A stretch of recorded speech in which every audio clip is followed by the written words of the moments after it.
କହିବି।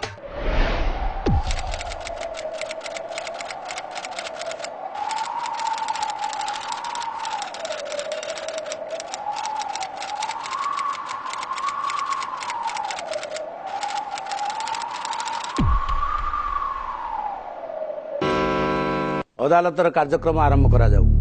निज कर्मरे असंभव निष्ठा रखी अनेक साधना कला परे साधारण मनुष्यटीए पाल्टी जाए चर्चित व्यक्तित्व बा सेलिब्रिटी एवं निज पई निज राज्य पई तथा निज देश पई नहीं आसे अनेक गौरव अनेक सम्मान। आम ओडिशा रे भी सेमिति बहु चर्चित व्यक्ति अछंती जो माने आनी दैचंती ओडिशा पई अनेक गर्व आ गौरव। हुंतु से सुदर्शन पट्टनायक जी बाली रे मूर्ति गढ़ुचंती, हुंतु से 4 वर्षर बुधिया सिंह 4 वर्षर बालक हिसाब रे तांको दौड़ गोटे इतिहास रचना करिछि, कि हुंतु सुंदरगढ़ जंगल पहाड़ घेरा जगार युवक दिलीप तिर्की भारतर जातीय खेल हॉकी रे से एते सम्मान आनी दैचंती जे ओडिशा सबुबेले तांको पई गर्व करूथिबो।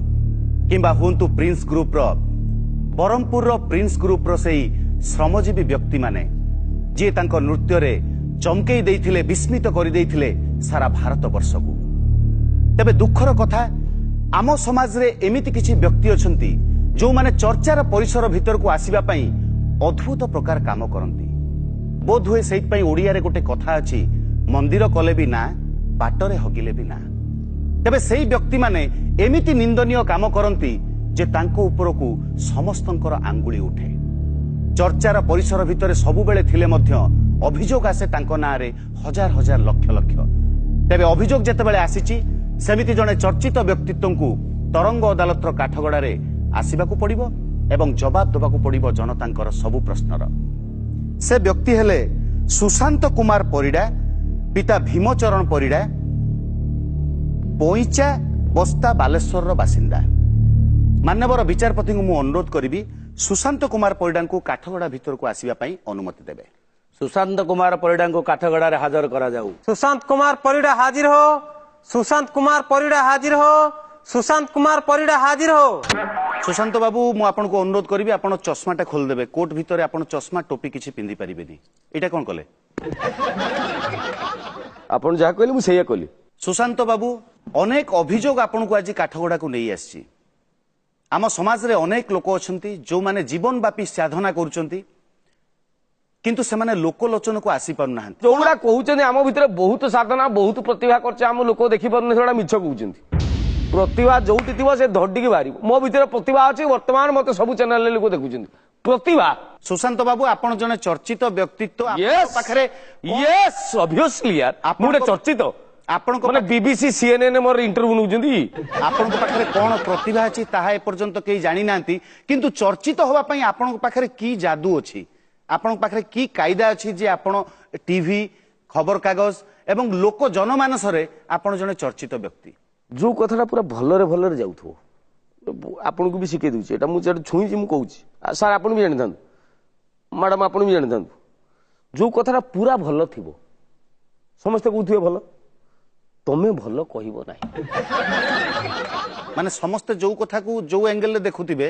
रामायण रे राम समस्त कहउछन भल, गोटे किए खराब कहया दरकार। समस्त जळे भल कहउथिबे, जणे काहे की खराब कहला धड्डी के चाहिए। समस्ते धड्डी के चाहिए माने सेमाने चाहिबेनी। किए चाहिबो? कैमेरा 19टा टीवी चैनल 200टा खबर कागजर रेकर्डिंग माइक्रोफोन कैमेरा तुमको चाहिला। इंडिया चाहिला, वर्ल्ड चाहिला, चर्चा को पळे आसीबो। सेइत पई बस्ता अंचल लोके आपण को छेना बेपारी बोली कहंती। बेकार कथा काई सुनुचंदी कहउचंदी जोटी क्षीर कांडिए थिबो दाजो गुटे गुटे जगह रे 10 लिटर 20 लिटर 40 लिटर क्षीर अछि, मु काले जाई नेंबू चिपुडी ताको सुशांत परिडा सेठी लेंबू चिपुडी दियन। बस सेइत पई मत छेना बेपारी कहउचंदी। नने मोर धंदा नाही जे जो एडी गेडी साइज रे दीटा गामुछारे बांधी कि मु नेकी डाला ऑटरे बही कि नेकी छेना दुकान ले देबी मिठा दुकान ले। से ये लोकंकर आदत से चर्चा को जी आसीबो तानार तो कहबे हाथी गला बेले तो कुकुर भुकिबे आमे हाथी आइया। आपण को प्रोफेशन कोन? आपण कोन करंती? पुनी देखुन जदि छेना बेपार न कर समस्त प्रोफेशन रे अछंदी, मु प्रोफेशन रे नाही।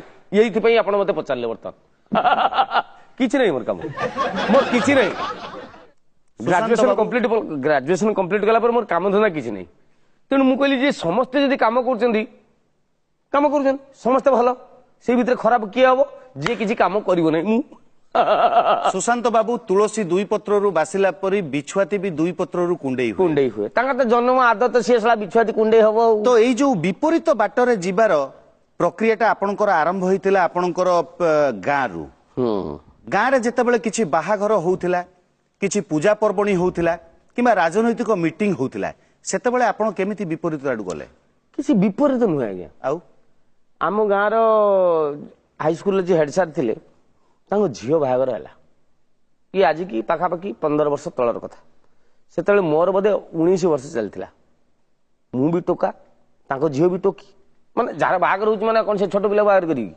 ସାରେ ସେ ଜାଣିବା ଶୁଣିବା ଲୋକ 21 ବର୍ଷ ପରେ 18 ବର୍ଷ ପୂର୍ବରୁ ଝିଅ 21 ବର୍ଷ ପୂର୍ବରୁ ପୁରୁଷ ବିବାହ ଅନୁଚିତ ଶାସ୍ତ୍ର କହିଛି ସରକାର କହୁଛନ୍ତି ତେଣୁ 21 ବର୍ଷ ପରେ ତାଙ୍କ ଝିଅ ଯେତେବେଳେ ବାହାଘର ହେଲା ସେ ଟୋକା ବି ଗୋଟେ ପୁରା ଗଜଗାମିନିଆ ଟୋକା ବିଦ୍ୟାରାୟଣ ରଜା ପୁଅ ଦେଖିବେ ଟୋକା ଆଉ ରାମଚନ୍ଦ୍ରକୁ ଘୁଞ୍ଚେଇବେ ଅରୁଣ ଗୋବଲି ଘୁଞ୍ଚେଇବେ ତାକୁ ଠିଆ କରିବେ ସେ ଟୋକା କାଲି ହେଇକି ପୁରା ଦଳ ମୁକୁଟ ପିନ୍ଧିକି ପୁରା ଛାତ ଉପରେ କିଏଲୁ ଆସିକି ବସିଗଲା ସରବତ ଫରବତ ଶାଳୀ ମାନେ ନେଇକି ଦେଇଦେଲେ ଗୋଟେ ବିନ୍ଦାସ ବସିଛି ମୁଁ ବି ଯାଇଛି ବରଯାତ୍ରୀ ଆମ ଗାଁ ବରଯାତ୍ରୀ କରୁ କନ୍ୟା ଯାତ୍ରୀ ମୁଁ ଯାଇକି ବର କେମିତି ଦେଖିବା ନାହିଁ ମୁଁ ବସି ଭାଇ ଭଲ ଯୋଉ ମୁଁ ଭାରି ମେଳାପି ଲୋକ ମୁଁ କହିଲି ଆଉ ବାହାଘର ଭଲ ହବ ତ ଆଉ ସିଏ ହସିଲା ସେ କହିଲା ଏଇ ଝିଅ କେମିତି ତୁ କାହିଁ ପଚାରୁଥିଲୁ ପଏଣ୍ଟଟା ଏଇଠି ଆରମ୍ଭ ଦେଖିବ ଏଇ କଥାଟା ଯେ ତୁ କାହିଁ ପଚାରିବୁ ତୁ ବାହା ହଉଛୁ ନିର୍ବନ୍ଧ ସରିଗଲାଣି ଦି ପକ୍ଷର ବାହାଘର ହଉଛି ଦିଟା ବଂଶ ବୁନିଆଦି ମିଶୁଛୁ ତୁ ଝିଅଟା କେମିତି ମତେ କାହିଁ ପଚାରିଲୁ ମୁଁ କହିଲି ଆଙ୍କ ଝିଅ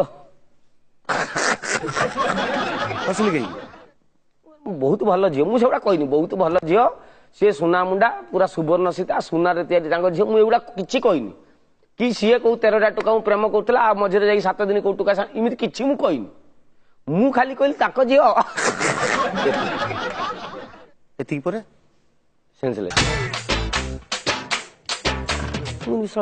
ମତେ ଦେଖିଲା ଡରୁଛି ମୁଁ ପଳେଇନି କିନ୍ତୁ ତା ସେନ୍ସ ଫେରିଲାନି 2 ଘଣ୍ଟା ଯାଏ ହସ୍ପିଟାଲ ନେଇକି ଗଲେ ତାପରେ ପୁଣି ତାକୁ ବୁଝେଇ ସୁଝେଇକି ନେଇକି ଆସିଲେ ବାହାଘର ଆପଣଙ୍କର ବିପରୀତ ଧର୍ମୀ ହସଟି ଏତେ କାମ ଦେଲା ଯେ ବାହାଘର ଭାଙ୍ଗିଗଲା ନା ବାହାଘର ଭାଙ୍ଗିଗଲା ନୁହେଁ ବାହାଘର ହେଇଗଲା କିନ୍ତୁ ମୋ ଆଖି ଖୋଲିଗଲା ତା ପରଦିନ ସକାଳୁ ମୁଁ ହାଟକୁ ଗଲା ତୁ କଣ କହିଲୁ ଇଏ କହୁଛି ତୁ କଣ କହିଲୁ ଇଏ କହୁଛି ତୁ ଆପଣ ଚର୍ଚ୍ଚାର ପରିସରକୁ ଆସିଗଲେ ପଞ୍ଚାୟତ ଯାକ ମତେ ପଚାରିଲେ ତୁ ହରି ସାରଙ୍କ ଝିଅ ନାଁରେ କହିଦେଲୁ ତ ଜିଭ କେମିତି ନଉଟିଲା ବେ ଆଜି ପର୍ଯ୍ୟନ୍ତ ସେ ଝିଅ ଆମ ଏରିଆ ପଞ୍ଚାୟତ ଭିତରେ ବସ୍ତା ଏରିଆ ଭିତରେ ବୋଧେ ସେମିତିକା ଝିଅ ନଥିବେ ତୁ ଶଳା ସେ ଝିଅ ନାଁରେ କହିଦେଲୁ ମୁଁ କିଛି କହିନି ମୁଁ କହିଛି କଣ ମୁଁ କହିଲି ସେଇ ଝିଅ 5ଟି କିନ୍ତୁ ମୋ ଆଖି ଖୋଲିଦେଲେ ସେ ପଞ୍ଚାୟତ ଲୋକ ବସ୍ତା ବ୍ଲକର ଲୋକ ଯେ ଏ ଚର୍ଚ୍ଚାକୁ ଆସିବା ନାଗି ମଣିଷ କିଛି ଗୋଟେ କରିବା ଦରକାର ସୁଶାନ୍ତ ବାବୁ ଯେତେବେଳେ ଆପଣ ଜାଣିଗଲେ ଯେ ଆପଣଙ୍କ ଭିତରେ ଏମିତି କିଛି କଳା ଅଛି ଯେ ଜିଭ ନୋଲଟେଇ ଆପଣ ଏମିତି କିଛି କଥା କହିଦେଲେ ଇଶାରାରେ ଯୋଉଥିରେ ବିଘ୍ନ ଘଟିଗଲା ସେତେବେଳେ ଆପଣ ଜିଭ ଓଲଟେଇବା ଆରମ୍ଭ କଲେ ବାଧ୍ୟ ଆଉ ସାର୍ କହିଲେ ଆକ୍ଚୁଆଲି ମୁଁ ଦେଖିଲି ଯେ ନା ଏଠି ଘରେ ବସିକି ବି ବହୁତ କଥା କହିବ କାହିଁ କହିଲେ ଗୋଟେ କାହା ପାଇଁ କାମ କରିବେ ସିଏ ମାମଲତିକାର ଦେଖଉଥିବେ ଭାଟବେ ବସବେ ଉଠବେ ଯାବେ ଖାବେ କାହିଁ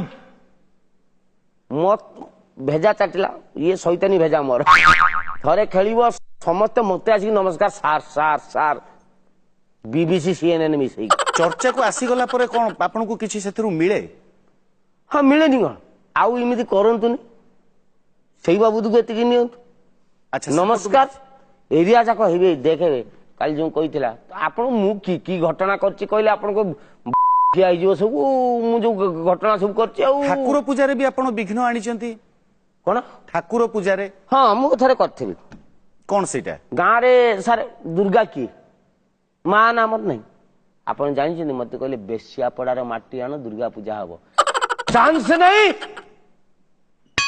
ମାନେ ଏ କଥାଟା ଚାନ୍ସ ନାହିଁ ବୋଲି ଏତେ ବଡ ପାଟିରେ ଆପଣ କେମିତି କହୁଛନ୍ତି ଏଇଟା ଦୁର୍ଗା ମାଙ୍କର ପୂଜା କରିବ ବେଶ୍ୟାପଡାରେ ମାଟି ଆଣିକି ମାଙ୍କ ମୂର୍ତ୍ତି କରିବ ତାମାନେ ଆପଣ ଆମ ସଂସ୍କୃତି ପରମ୍ପରା ଆମ ରୀତିନୀତି ପୂଜା ବିଧି ଆପଣ ଜାଣିନାହାନ୍ତି କହିଲେ ମତେ ଏଇ କଥାଟା ବ୍ରାହ୍ମଣ କହିଲା ମତେ ପୁରୋହିତ ଯିଏ ସେ କହିଲେ ନା ନା ଏଇଟା ଆମ ସଂସ୍କୃତି ପରମ୍ପରା ମୁଁ କୋଉ ଜାଗାରେ ଲେଖା ହେଇଛି ମତେ ଦେଖା ବେଶ୍ୟାପଡାର ମାଟି ଆସିଲେ ଦୁର୍ଗା ମୂର୍ତ୍ତି ହବ କୋଉ କରେଇ ଦେବି ନାହିଁ ତାମାନେ दुर्गा महिषासुर ना, लक्ष्मी एमानक परे आपनको चर्चा आसीबो बोली आपण एभली कथारे ना मु कहली आपण शक्ति हो मते कहतु ए कथाटा कोठी नेखाई बेसिया पड़न माटी स्नेह हो अछि शास्त्र रे अछि तम मन पर मु कहली कहू शास्त्रटा अछि मते कह केही कह आपण जदी एक कथा जुक्ति करिवे जे भगवान को किए ना देखि मु जो कहली जे मूर्ति करि पारिबो नाही कैमरा 19टा चैनल 200 खबर कागज सुशांत बाबू मना करचंदी दुर्गा मूर्ति हबो नाही ता परदिन 13टा टीवी चैनल डायरेक्ट इंटरव्यू ओ टीवी जनमंच तांकर अमुके आंकर अमुके सबुआडे मु राति पाइला बेलू दुर्गा पूजा सबुआडे होउछ कि सबुआडे कहउछन से टुका कर देला रे इमिति एटा एक्चुअली हबा कथा न समस्त भीतर वितर्कर विषय हैला चर्चा को पळेला घरे बसी आपण शिक्षा विभागर मुंड व्यथार कारण हेतिले कारण आपण बोर्ड ऑफ सेकेंडरी ना रे केस करिवा पई मूल्यांकन पई करिथिली मूल्यांकन कोन टोटल सेटा मु सेटा छुईची मिछ कथा को नै मैट्रिक परीक्षा जेतले मु देली मैथमेटिक्स पेपरटा मु जाई परली नै साइकिल चेन छिड़ी गला बाटे 15 किलोमीटर दूर सेंटर पड़िथिला मु देई परली नै किंतु ता पर गुडा देछि ता आग गुडा देछि देई नै मैथमेटिक्स फर्स्ट पेपर जेतले रिजल्ट बाहरला फेल बारी पड़ला अच्छा मु देई नै फेल देई नै मु पास करिबी पुनी शैतानी भेजा मत चढ़ला मु देइछि कोन मु देइछि एठी केही सरकार किछि मूल कथाडा बुझंतिनी केसटे कर देली मु मैट्रिक परीक्षा देइछि कोन लेखिछो 0 काई पचारु काई की साइंस रे मु रखिछि 140 150 भलो स्टूडेंट मु इंग्लिश रे रखिछि 57 साहित्य रे रखिछि 64 भूगोल रे रखिछि 75 रु 54 हिस्ट्री रे रखिछि 47 जो पिला इमिति मार्क रखिछि से पिला मैथमेटिक्स रे फेल होबो कि सेकंड पेपर नहीं फेल होबार चांस नहीं परीक्षा मु देइछि मो खाता तमे देखिना मते कोन 0 कर देइछो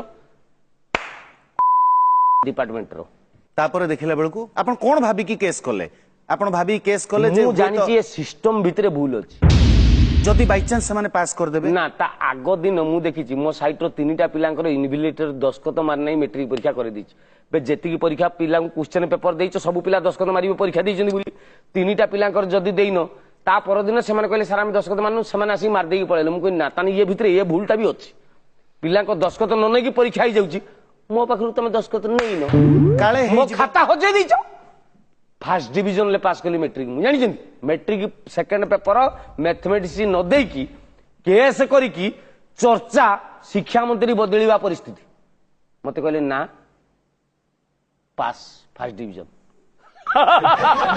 सुशांत बाबू आपण राज्य रे चर्चा हैला आपणकर आपण गोटे विभाग को आंगुली उठैले एवं केस कले एवं जितिली मध्य ता परे परे आपणकर चर्चा हैला सारा भारत वर्ष रे बारिपदारे जेतेबेले गोटे भक्त सम्मेलन ने निया लागगला अनेक भक्त मृताहत हेले सेतेबेले आपण नेशनल टीवी चैनल ले आपण अभियोग करथिले जे निया लगेई दिया जाइछि अघिरा रे नडा जाउते ता भितर लोक बाइगण फिंगी देंती से कंचा बाइगण पोड़ी जाइतो सेइटु आनी खाइ देने पाटी घा भल होई जाय से बाइगण उडा जदी खुली आनी तळे रखिबे जिमिति देखा जिवो बारिपदा निगमानंद सम्मेलन रे लोक उडा मरि गेले सेइमिति पडिचंती जिमिति पूरा बाइगण मु हठात कली के भक्त भगवान को विश्वास रे से आछन ईश्वर विश्वास मनुष्य मरि गेले किमिति भाबिली आइनस्टाइन सार आइजाक न्यूटन भी सेमिति भाबि नथि एजुकेटेड पिला मु भाबिली टोटली एडे बड़ सम्मेलन तमे करछ 10टा बाट रखिलोन एते लोक को डाकिछ ना गोटे बाट से रखिचंती जोठी की निया लागिथिला मत फास्ट डाउट रहला टेंट हाउस वाला ऊपर लास्ट को जतल गोडा तळे पड़ी 1.5 लाख टंका मते देले सरकार कहले ना तमे एडा भूल बोली कुओ ना एटा मोर निजस्व मंतव्य तार घटना कोन ही तमे देखो नहीं निया लागी गला पर जति की मरि नथिले जदि सेति गोटे सांप्रदायिकतार निया लागी थांता ताले केते क्षति हेइतांता आउ गोटे दंगा हेइ जाई होबा उचित सांप्रदायिक दंगा होबा उचित आपण आपणकर खुशी पई मन मुताबक गप गढी आपण अभियोग करि देले जोथि पई सरकार बहुत अडुआ रे पडिले ए कथा को नोट करा जाऊ कपड़ कल्पित गप आपण गढी अभियोग कर देले मते मोर गोटे बेस लाइन कोन जानचंदी मो लाइफ रो रास्ता रे हगी की के ना करछि के मंदिर करी की ना करछि मंदिर करबा ने की प्रॉपर्टी दरकार बैंक बैलेंस दरकार ପାଖରେ ଟଙ୍କା ଥିବା ଦରକାର ମନ୍ଦିରଟେ କରିବାନି 2 ଲକ୍ଷ 2.5 ଲକ୍ଷ ଖର୍ଚ୍ଚ ଦରକାର କିନ୍ତୁ ହଗିବା ନାହିଁ କିଛି ନାହିଁ ରାତିରୁ ଖାଇଥିବା ଦରକାର। ସୁଶାନ୍ତ ବାବୁ ଚର୍ଚ୍ଚାକୁ ଆସିବା ପାଇଁ ଆପଣ କିଛି ବି କରିପାରନ୍ତି ଏବଂ ଓଡ଼ିଶାରେ କିଛି ଚର୍ଚ୍ଚିତ ବ୍ୟକ୍ତିମାନଙ୍କ ଭିତରେ ଆପଣଙ୍କର ନାଁ ବି ଯାଉଛି। ସବୁ ଖବର କାଗଜ ସବୁ ଖାଲି ଟିଭି ଚ୍ୟାନେଲ ମୁଁ ବାଲା ଏବେ- ଆପଣଙ୍କୁ ଜାଣିଛନ୍ତି। ମୁଁ ସେ ପ୍ରିୟ ଓଡିଆ ପାଇଁ ବି ଆପ୍ଲାଏ କରିଥିଲି ମୁଁ ମାନେ ଆପଣ ପ୍ରିୟ ଓଡ଼ିଆ ମାନେ ଏତେ ଚର୍ଚ୍ଚା ଯଦି ଅଛି ତାହେଲେ ଖାଲି ଦିଲ୍ଲୀ ଭିତରେ କି ସୁଦର୍ଶନ ପଟ୍ଟନାୟକ ଅଚ୍ୟୁତ ସାମନ୍ତ ନବୀନ ପଟ୍ଟନାୟକ କାହିଁକି ମୋ ନାଟିକୁ ବି ଚର୍ଚ୍ଚାରେ ରଖନ୍ତୁ। ସିଏ କହିଲେ ନା ଆମର ଏବେ ସେ ସ୍କିମ୍ ନାହିଁ ପ୍ରିୟ ଓଡିଆ ଚାଲିଛି ଯେବେ ଅପ୍ରିୟ ଓଡିଆ ହବ ସେଇ ଭିତରେ ତମ ନାଁ ରଖିବା ମତେ କହିଲେ। ତାମାନେ ଆପଣ ମାନୁଛନ୍ତି ଯେ ଆପଣ ଏମିତି କିଛି କାମ କରୁଛନ୍ତି ଯେ ଆପଣ ପ୍ରିୟ ଭାଜନ ହେଇପାରୁନାହାନ୍ତି। ନା ସେଟା ଚ୍ୟାନେଲ ବାଲା ଭାବୁଛନ୍ତି ମୁଁ ମୋ ଲାଇନରେ ଠିକ ଅଛି ମୁଁ କେତେ କଣ ଜାଗାରେ ପହଞ୍ଚିଛି ମତେ କେତେ ଲୋକ ଚିହ୍ନିଛନ୍ତି ମୁଁ କୋଉ ଖେଳ କରୁଛି ସେଟା ମୁଁ ଜାଣିଛି ନା ଆଉ ତମ କଣ ପ୍ରିୟ ଓଡିଆ ଦେଇଦେଲେ ମୁଁ ଜାଣିବିନି। ଆପଣ ହିରୋ ହୋଣ୍ଡା ଭଳି ଗୋଟେ ନାମୀ କମ୍ପାନୀ ଯିଏ ମୋଟରସାଇକେଲ ତିଆରି କରୁଛି ତା ନାଁରେ ଆପଣ କେସ୍ ଫାଇଲ କଲେ ଯେ ଗୋଟେ ଖରାପ ଇଞ୍ଜିନ ଦଉଛି ଯୋଉ ଇଞ୍ଜିନ ପୋଡିଯିବ। ନା ସାର୍ ଶୁଣନ୍ତୁ ମୁଁ ଯାଇଥିଲି ଗୋଟେ CD100 SS ଆଣିବା ନାଗି ସେମାନେ କହିଲେ ସେ ଗାଡି ନାହିଁ 5 ଦିନ ପରେ ଆସ 5 ଦିନ ପରେ କହିଲେ ଆସି ନାହିଁ 3 ଦିନ ପରେ ଆସ 3 ଦିନ ପରେ ଗଲେ ଆସି ନାହିଁ ମୁଁ ଖେଳୁଛ ମୋ ସାଙ୍ଗରେ ତମେ ଚିହ୍ନିଛ ମୁଁ କଣ ପରିଡ଼ା ଥରେ ମୁଣ୍ଡ ଖଟେଇବ ତମ କମ୍ପାନୀ ବନ୍ଦ କରିଦେବି ଆଉ କହିଲି ଗୋଟେ କେସଟେ ଫାଇଲ କରିଦେଲି ଆଉ ହିରୋ ହୋଣ୍ଡା କମ୍ପାନୀ ବହୁତ ଥାର୍ଡ ଗ୍ରେଡ କମ୍ପାନୀ ଟୋଟାଲି ଜିନିଷ ପତ୍ର ଠିକ ଠାକ ଦଉନି ମୁଁ ଜାଣିଛି ହିରୋ ହୋଣ୍ଡା ସବୁଠାରୁ ବଢିଆ କମ୍ପାନୀ ମୁଁ କହିଲି କି ଇଏ ଦଉନି 80 କହୁଛି ଗାଡି ତେଲ ଦେଖଉଛି ଆମ ଗାଁର ସେତେବେଳେ ଜଣକର ସିଏ ଗୋଟେ ଗାଁରେ ଗୋଟେ ଆମ ଟୋକା ସାର୍ ଶୁଣୁନା ସିଏ ତା ଟାଙ୍କିରେ ତେଲ ଅଛି କି ନାହିଁ ଦେଖିବା ଲାଗି ଦିଆସିଲି ମାରିକି ଦେଖୁଥିଲା ଟାଙ୍କି ଭିତରେ ଟୋଟାଲ ଗାଡିଟା ଜଳିଗଲା ମୁଁ ଇଞ୍ଜିନ ଖରାପ ମୁଁ କହିବି କି ଦିଆସିଲି ମାରିକି ଦେଖୁଥିଲା ବୋଲି ଖରାପ 80 ତେଲ କହୁଛି 77 ଦେଖଉଛି 45 ଦେଖଉଛି 50 ଦେଖଉଛି କିନ୍ତୁ ମୁଁ ଜାଣିଛି ଗାଡିର ଚଲେଇବା ଉପରେ ଡିପେଣ୍ଡ କରେ ସେଟା 80 ଦେଖେଇବ କି 120 ଦେଖେଇବ ମୁଁ କିନ୍ତୁ କହିଲି ନା କୋଉ ଗାଡି 80 ଦେଖାଉ ନାହିଁ ଗାଡି ଟୋଟାଲି ଇଞ୍ଜିନ ଖରାପ ଥାର୍ଡ ଗ୍ରେଡ ଲୁନା ଇଞ୍ଜିନ ଲଗେଇ ଦେଇଛନ୍ତି ପୋଡିଗଲା କେସ୍ କରିଦେଲି କହିଲେ 6 ମାସ ଯାଇ ହିରୋ ହୋଣ୍ଡା ବିକି ପାରିବ ନାହିଁ ଗୋଟେ କେସ୍ ହେଇଥିଲା ମଝିରେ ଆପଣ ପେପର ବାର୍ତ୍ତା ବାଲେଶ୍ୱର କୋର୍ଟରେ ହେଇଥିଲା। ହଁ କମ୍ପାନୀ ଆସିଲା ଏଇମିତି 13 ଜଣ ଖଣ୍ଡେ ଆସିଲେ ମୁଁ ଏମିତି ବସିଛି ମତେ ଲାଗିଲା ଯେମିତି ମୁଁ ଶିରିଡି ସାଇ ବାବା ଏଇମିତି ପଡିଗଲେ ସବୁ କେସ୍ ୱିଥଡ୍ର କର କମ୍ପାନୀ ବୁଡିଯିବା ପରିସ୍ଥିତି ଟୋଟାଲି ଓଡିଶାରେ। ସୁଶାନ୍ତ ବାବୁ ଗୋଡ ତଳକୁ ରଖନ୍ତୁ ନା ସାର୍ ମୁଁ ଯାଉଛନ୍ତି ଅଦାଲତରେ ବସୁଛନ୍ତି ନା ସାର୍ ମୁଁ କଥାଟା କହୁଥିଲି ତ ମୁଁ ସେଇ ନେଇ କହିଲି ତାପରେ ମୁଁ କହିଲି ହିରୋ ହୋଣ୍ଡା ଯୋଉ CD100 SS ଟା ମୁଁ ମାଗିଥିଲି କହିଲେ ଦୁଆରେ ମୁଁ ଠିଆ ହେଇଛି ସୁନ୍ଦରିଆ କଲର ମୁଁ ଯେମିତି କହିଥିଲି କହିଲେ ଏଇଟା ଆପଣଙ୍କ ପାଇଁ ଗିଫ୍ଟ ଆପଣ ପଇସା ଦେବେ ନାହିଁ କିନ୍ତୁ କ୍ୟାସ୍ ୱିଥଡ୍ର କରିଦିଅନ୍ତୁ ପୁଣି ଗଲି ଥାନାରୁ କ୍ୟାସ୍ ୱିଥଡ୍ର କରିଦେନି ପୁଣି ବିକ୍ରି ହେଲା 53,746 ଟଙ୍କା ଥିଲା ଗାଡି ପାଇଗଲି ନା ନାହିଁ ମୁଁ ଆପଣଙ୍କ ବ୍ୟକ୍ତିଗତ ଫାଇଦା ପାଇଁ ଆପଣ ଚର୍ଚ୍ଚାକୁ ଆସିଲେ ଏବଂ ବ୍ୟକ୍ତିଗତ ଫାଇଦା ବି ପାଇଲେ ସେଥିପାଇଁ ଆପଣ ଗୋଟେ ସୁନାମଧନ୍ୟ କମ୍ପାନୀ ନାଁରେ କେସ୍ କରିଦେଲେ କାହାକୁ ମୁଁ ଛାଡ଼ିବିନି ଏ କଥାକୁ ନୋଟ୍ କରାଯାଉ। ଯିଏ ଭୁଲ କରିବ କୋଇ ମେରା ନେଇ କିନ୍ତୁ ବିଚାରପତିଙ୍କୁ ଏବେ ଗୋଟେ ଗୁରୁତ୍ୱପୂର୍ଣ୍ଣ କଥା ମୁଁ କହିବାକୁ ଯାଉଛି ଯୋଉ କଥା ସବୁଠି ଓଡ଼ିଶାର ଜନମାନସରେ ଆଲୋଡ଼ନ ସୃଷ୍ଟି କରିବ। ଇଏ ଭଦ୍ରଲୋକ ପରିଡ଼ା ବାବୁ ଏଭଳି ଏକ ଅଭିଯୋଗ ଆଣିଛନ୍ତି ଏପର୍ଯ୍ୟନ୍ତ କେସ୍ କରିନାହାନ୍ତି କିନ୍ତୁ ସମ୍ବାଦପତ୍ର ମାନଙ୍କରେ ଏ କଥା ଆସିଗଲାଣି ଏବଂ ଟିଭି ମିଡିଆ ବୋଧେ ହୁଏତ ଆଉ 10-15 ଦିନ ଭିତରେ ଏ କଥାକୁ ବହୁତ ଉପରକୁ ନେଇ ଯାଇପାରେ। ଏଭଳି ଅଭିଯୋଗ ଆଣିଛନ୍ତି ଯାହା ଓଡ଼ିଶାର ସବୁ ଜନସାଧାରଣଙ୍କୁ ଆଘାତ ଦେବ। କଣଟା କହିଲେ ଆପଣ ekotha ସ୍ଥାନୀୟ ଖବର କାଗଜରେ ଏବଂ ଲୋକାଲ ଟିଭିରେ ଆପଣ କହିଛନ୍ତି ଯେ ନବୀନ ପଟ୍ଟନାୟକ ତାଙ୍କ ସ୍ତ୍ରୀକୁ ନ୍ୟାଯ୍ୟ ଦାବି ଦେଇନାହାନ୍ତି ତାଙ୍କ ସ୍ତ୍ରୀକୁ ଛାଡ଼ି ସେ ଅନ୍ୟାୟ କରିଛନ୍ତି। ସତ କଥା ପରିଡ଼ା ବାବୁ ମୁଁ ଆଉ ଥରେ ପଚାରୁଛି ବାହା ହେଲା ପରେ ଛୁଆଟେ ଜନ୍ମ କରିଦେଇ ସାରିଲା ପରେ ସ୍ୱାମୀଟାର ସ୍ତ୍ରୀ ବାବଦ କର୍ତ୍ତବ୍ୟ ଅଛି ନା ନାହିଁ ନିଶ୍ଚିତ ତମେ ଅଛି। ତମ ଯେତେ ବ୍ୟସ୍ତ ରହୁଛ ରୁହ ସ୍ତ୍ରୀ କି କୋଉ ହିସାବରେ ତମେ ଅମର୍ଯ୍ୟାଦା କରିବ କଥା କୁହନ୍ତୁ ନବୀନ ପଟ୍ଟନାୟକ ବାହା କେବେ ହେଲେ ବାହା କେବେ ହେଲେ ଆରେ ଜଣେ ବାହା ହେଲେ ସିନା ତା ସ୍ତ୍ରୀକୁ ଏତେ ବଡ ପୁଅଟେ କ୍ଲାସ 2 ରେ ପଢୁଛି ଷ୍ଟାଣ୍ଡାର୍ଡ 2 ମିଛ କହିବାର ବି ଗୋଟେ ସୀମା ଥାଏ। କଣ ନବୀନ ପଟ୍ଟନାୟକ ବାହା ହେଇଛନ୍ତି ତାଙ୍କର ଷ୍ଟାଣ୍ଡାର୍ଡ 2 ରେ ପୁଅ ପଢୁଛି ତାଙ୍କ ସ୍ତ୍ରୀକୁ ସେ ଅନ୍ୟାୟ କରୁଛନ୍ତି ଛାଡ଼ି ଦେଇକି ବାହାରେ ରହୁଛନ୍ତି ଏସବୁ କଥା କଣ ସତ ମଲା ସତ ମତେ ଲାଗୁଛି ଆପଣଙ୍କ ମୁଣ୍ଡ ଖରାପ ହେଇଯାଇଛି। ଛୁଇଁକି କହିଛି ମୁଁ ମିଛ କହିବି ନା ଆଜ୍ଞା ଆପଣଙ୍କ ମୁଣ୍ଡ ଖରାପ ହେଇଯାଇଛି କୋଉଠି ମୁଣ୍ଡ ମାଡ଼ ହେଇଯାଇଛି ନହେଲେ ପାଗଳ ହେଇଯାଇଛନ୍ତି ଆପଣଙ୍କୁ ରାଞ୍ଚି ପଠେଇଦେବା ଦରକାର। ନବୀନ ପଟ୍ଟନାୟକ କୋଉଠି ବାହା ହେଲେ କେହି ବି ଜାଣିନାହାନ୍ତି ଓଡ଼ିଶାର ଜନସାଧାରଣ ଜାଣିନାହାନ୍ତି ଦିଲ୍ଲୀଠୁ ଆରମ୍ଭ କରି ଏପର୍ଯ୍ୟନ୍ତ ଜାଣିନାହାନ୍ତି କିନ୍ତୁ ଆପଣ କହୁଛନ୍ତି ନବୀନ ପଟ୍ଟନାୟକ ବାହା ହେଇଛନ୍ତି। ଦିଲ୍ଲୀ ମାନେ କଣ ଦିଲ୍ଲୀରେ କଣ ନବୀନ ପଟ୍ଟନାୟକ ମୁଖ୍ୟମନ୍ତ୍ରୀ ଆମର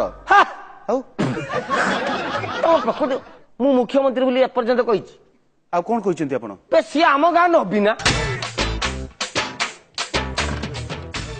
ସୁରଟରେ ଚାକିରି କରୁଛି ସୂତା ମିଳିଲେ ମାନେ ଆପଣଙ୍କ ଗାଁରେ ଜଣେ ଲୋକ ଅଛି ତା ନା ନବୀନ ପଟ୍ଟନାୟକ। ହଁ ତମେ ତମ ମନକୁ ମୁଖ୍ୟମନ୍ତ୍ରୀ ଦିଲ୍ଲୀ ମୁଁ କିଛି ସେ ବାହା ହେଲା ମତେ ଆଜିକି 7 ସ୍ପଷ୍ଟ ବର୍ଷ କରି କୁହନ୍ତୁ କେସଟା କଣ? 7 ବର୍ଷ ହେଇଗଲା ତାର। ହଁ ନବୀନ ପଟ୍ଟନାୟକ ପିତା ବେଣୁଧର ପଟ୍ଟନାୟକ ଆଚ୍ଛା ସୁରଟ ସୁତ ମିଲରେ ଚାକିରି କରୁଥିଲା। ବାହାଘର ପ୍ରସ୍ତାବ ପଡିଲା, ସୁତା ମିଲରେ ଚାକିରି କରୁଛି, ପୁଅ ମାସକୁ 16,000 ଟଙ୍କା ଦରମା ପାଉଛି। ସୁକୁମାରୀ କେଡେ ସୁନ୍ଦର ଗୋଟେ ଝିଅ ତା ସାଙ୍ଗରେ ବାହାଘର କରିଦେଲେ। ବାହାଘର 1.5 ବର୍ଷ ପରେ ରହିଲା ସିଏ, ପୁଅଟେ ହେଇଗଲା ତାର, ପଳେଇଲା ସୁରଟ, ସେଠି ଗୋଟେ ଅଲଗା ରଖିଛି ବର୍ତ୍ତମାନ, ଟୋଟାଲି ଆସୁନି। ପୁଅ ବର୍ତ୍ତମାନ ନାକରୁ ସିଙ୍ଗାଣି ବହୁଛି, ପ୍ୟାଣ୍ଟ ସାର୍ଟ ନାହିଁ, ଭାଇ ଭାଇରା ଭଗାରି କରିଦେଇଛନ୍ତି, ସ୍ତ୍ରୀ ବର୍ତ୍ତମାନ କାନ୍ଦି କାନ୍ଦି ମରୁଛି। ମୁଁ କହିଲି ନବୀନ ପଟ୍ଟନାୟକ ନିଜ ସ୍ତ୍ରୀକୁ ଅବହେଳା କରିଛନ୍ତି, କିନ୍ତୁ ତମେ ଆପଣ- କାହିଁକି ଭାବିଲ ମୁଖ୍ୟମନ୍ତ୍ରୀ? ନାଇଁ କିନ୍ତୁ ଆପଣ ଟିଭିରେ ଯୋଉ ଇଣ୍ଟରଭ୍ୟୁ ଦେଇଛନ୍ତି ସେଥିରେ ସ୍ପଷ୍ଟ ଭାବରେ କହିଛନ୍ତି ଯେ ଏ ରାଜନୀତି ଚଳିବ ନାହିଁ, ତ ଆପଣ ରାଜନୀତି ସାଙ୍ଗରେ ତାକୁ ଏଭଳି ମାନେ link- ତମେ ଆଉ ଜଣଙ୍କ ପାଖରେ ରହିବ, ତମେ ଏଠିକି ଅପର କରିବ, ତମେ ଗାଁକୁ ଆସିବନି, ଏଗୁଟା ରାଜନୀତି ନୁହଁ।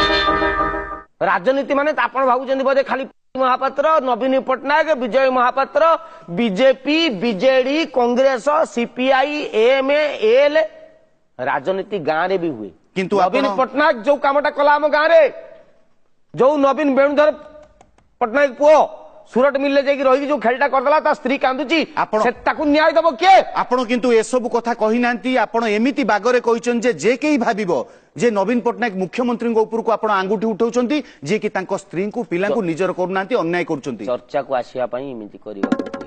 ମୁଁ ବି ଜାଣିଛି ନବୀନ ପଟ୍ଟନାୟକ ଗୋଟେ ଏଡେ ସୁନ୍ଦର ପର୍ସନାଲିଟି, 15 ବର୍ଷ ଧରିକି ଓଡିଶାରେ ଜିତିଛନ୍ତି, ଆଗକୁ ବି ଆହୁରି 15 ବର୍ଷ ଜିତିବେ, ଏ ଗ୍ୟାରେଣ୍ଟି ବି ମୁଁ ଦଉଛି। ବିବାହ କରିନାହାନ୍ତି ସିଏ, କିନ୍ତୁ ମୋ ଗାଁରେ ନବୀନ ପଟ୍ଟନାୟକ ଜନ୍ମ ହେଇକି ମତେ ଲାଗିଲା ଇଏ ନବୀନ ଖେଳ କରିବ ସେ ନବୀନ ସାଙ୍ଗରେ। ଆଉ ଧଇଲି ତ ନବୀନ ପଟ୍ଟନାୟକ 200 ଲୋକ ଭୋଟ ଟିକେ ଚାହିଁଲେ, ତାପରେ ଖବର କାଗଜ 200 ଚ୍ୟାନେଲ, ପୁଣି କ୍ୟାମେରା ପଳେଇ ଆଇଲା। ମୁଁ କହିଲି, ତାପରେ ବୁଝ କଥାଟା ଜଣା ପଡିଲା। ନବୀନ ପଟ୍ଟନାୟକ 13 ଦିନ ଖଣ୍ଡେ ହସିଲେ, କହିଲେ ମୋ ନାଁକୁ ବି ନେଇକି ଏଠି ଖେଳ ହଉଛି। ଚର୍ଚ୍ଚାକୁ ଆସିବା ପାଇଁ I can go to any extend. Any extend ନୁହେଁ, ଆପଣ କେତେ ତଳକୁ ଯାଇପାରନ୍ତି ତାର ଏଇଟା ଗୋଟେ ନମୁନା।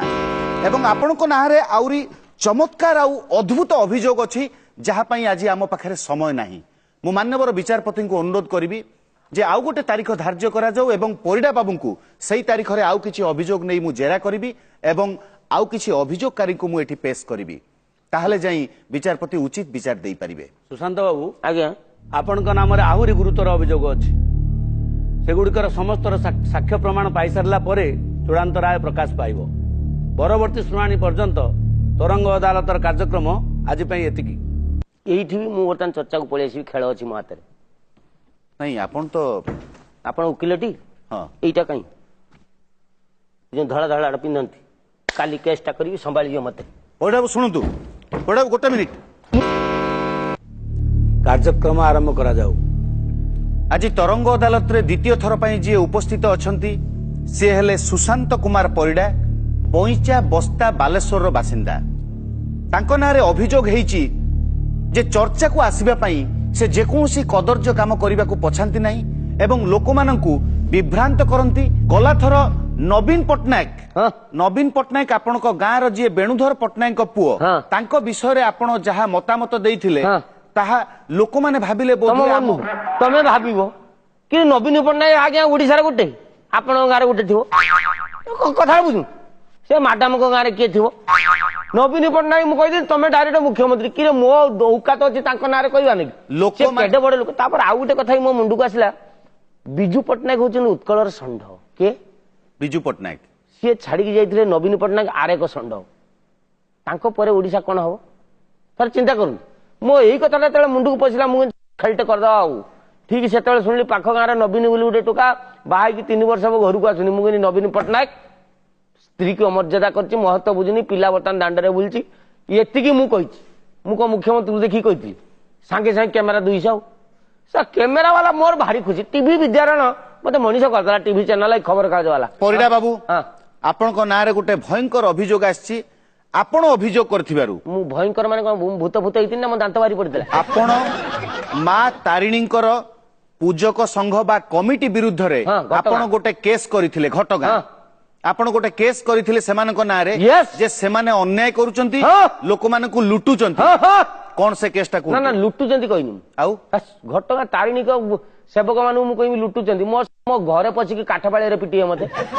କଥାଟା ବୁଝନ୍ତୁ ସାର୍, ମୁଁ କହୁଛି ଗୋଟେ ଲୋକ ମା ତାରିଣୀ କି ଭରସା କରେ, ଆପଣ ବି କରନ୍ତି, ମୁଁ କରେ, ସମସ୍ତେ ଏଇଠି କରନ୍ତି ଭରସା। ଭରସା କଲା ପରେ କଣ କରନ୍ତି, ମା ଲ ଆମ ଗାଁରେ ଆଜି କ୍ଲବ ପିଲା ଡ୍ରାମା କରୁଛନ୍ତି, ବର୍ଷା ହବୁ ନାହିଁ, ମାର ନଡିଆ ଗୋଟେ ଧୂପ ଦେଇକି ବସରେ ପଠା। କାହିଁକି ନଡିଆଟେ ଦେଲେ ମା ଆମେ ଗୋଟେ ଦେଲୁ, ତୁ ଟିକେ ବୁଝିବୁ ଆମ କଥା।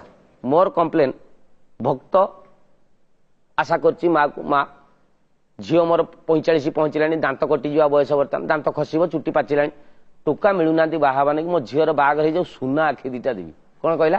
ସୁନା ଆଖି ଦେବି। ମାଙ୍କୁ ଦିଅନ୍ତି। ଝିଅ ବାହାଘରଟି ହେଇଗଲା, ଆଉ ମା କରିଦେଲେ କରୁଣା, ଆଉ ଦବ ଇଏ ସୁନା ଆଖି କାହାକୁ ଦେଲା? ସୁନା ଆଖି ମାଙ୍କୁ ଦେଲା, ତାରିଣୀକୁ। ନଗଉନ ମାନେ ପଏଣ୍ଟଟା ବୁଝନ୍ତୁ। ସିଏ କହୁଛନ୍ତି ଆମ ତାରିଣୀଙ୍କର ତ ଆଖି ଅଛି, କି ଆମେ କଣ କହୁଛେ କି ତମ ମା ତାରିଣୀ ବୋଲି? ମାଙ୍କର ଆଖି ଅଛି। ମୁଁ ଯୋଉ ସୁନା ଆଖି ଦିଟା ଦେଲି ସିଏ କୁଆଡେ ଗଲା? ମାନେ ଏଇଟା ଗୋଟେ କେସ୍ କରିବାର କଥା। ଆପଣ ଯଦି ହଜାର ହଜାର ଲୋକ ଆଖି ଦେବେନି, ଲୋକ ତାଙ୍କ କାଗଜରେ ଆଖି ଦେବେ। ନାଇଁ ମାନ୍ୟବର ବିଚାରପତି, ମୁଁ ଅବଗତ କରିବି, ଯଦି ହଜାର ହଜାର ଲୋକ, ଲକ୍ଷ ଲକ୍ଷ ଭକ୍ତ ଯଦି ଆଖି ପଠଉଛନ୍ତି, ତାହେଲେ ମାଙ୍କ ଦେହ ସାରା କଣ ଆଖି ଲଗେଇବାକୁ ପଡିବ? ନା, ଆଖିରେ ଲଗାଉ। ତମର ଯୋଉ ଆଗରୁ ଆଖି ଅଛି ତାକୁ କାଢିକି ନୂଆ ଆଖି ଲଗାଅ। ତମେ ଟୋଟାଲି ସେ ଆଖି ଯାଉଛି କୁଆଡେ? ସୁନା ରେଟ୍ 30,700 ଭରି, ତମେ ଆଖି ଗୁଡା ଦେଇ ଦଉଛ, ତମେ କୁଆଡେ ଯାଉଛି? ମୁଁ ଗୋଟେ ଭାବିଲି ମନକୁ, ଗୋଟେ କେଷ୍ଟେ ମାରିଦେଲି ମୁଁ, କେହି ବୁଝିଲେ ନାହିଁ। ସେ କଲେକ୍ଟର ଫଲେକ୍ଟର ମତେ ଶୋଧିଲେ, କହିଲେ ତୋର ଏମିତି ସାହସ ହେଇଗଲାଣି କି ମା ତାରିଣୀଙ୍କ ସେବକ ମାନେ ତାରିଣୀଙ୍କ ଉପରକୁ ଆଖି ସୋଦା ବକା କଲେ।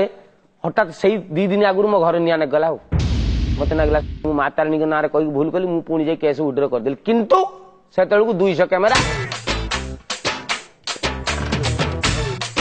ଖବର କାଗଜ, ମୁଁ ପଳେଇ ଆସିଛି, ଖବର କାଗଜ, ଟିଭି ଇଣ୍ଟରଭ୍ୟୁ।